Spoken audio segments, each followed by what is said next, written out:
Hari ini seluruh umat Hindu merayakan Hari Raya Galungan dan rekan Gita Natalia sudah ada di Pura Agung Jagatnata yang ada di Denpasar.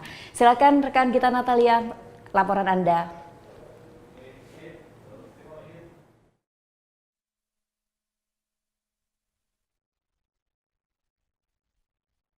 Sekarang bisa terlihat di daerah sekitar saya, tepatnya di depan Pura Jagatnata ini, masih lengang ya, belum banyak warga Kota Denpasar yang datang ke tempat ini untuk melakukan ritual persembahyangan galungan. Karena memang ritual persembahyangan galungan ini dimulai dari rumah masing-masing, lalu warga akan datang bersama keluarga mereka ke tempat ini untuk berdoa bersama-sama. Nah, sejak pukul 6 pagi tadi saya sudah melihat beberapa warga yang datang, ada juga membawa bantuan, membawa sajen, dan ini emang dipersiapkan untuk persembahyangan yang akan dilakukan pada pagi hari ini. Nah, puncak keramaian dari persembahyangan di Pura Agung Jakarta mulai terlihat oleh warga itu di pukul 8, 9, dan juga 10 pagi ini. Kita bicara sedikit mengenai Pura Agung Jakarta ini dibangun pada tahun 1963.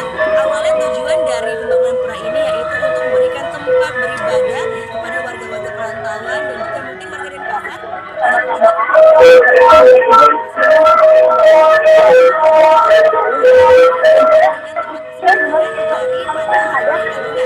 dan juga bisa dilihat memang pura ini langsung menghadap ke puncak Gunung Agung yang dipercaya sebagai tempat istana para dewa-dewa.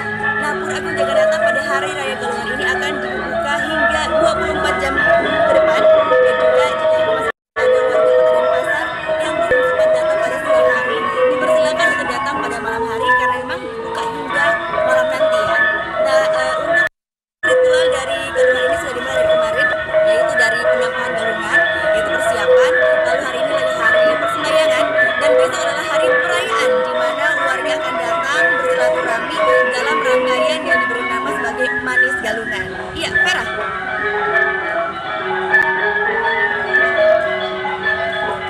Ya, terima kasih rekan Gita yang sudah melaporkan langsung dari Pura Agung Jagatnata Denpasar. Gerak-gerak. Oke, sekarang ucap die. Udah selesai kan nontonnya? Nah, jadi jangan lupa buat like, komen, dan subscribe ya.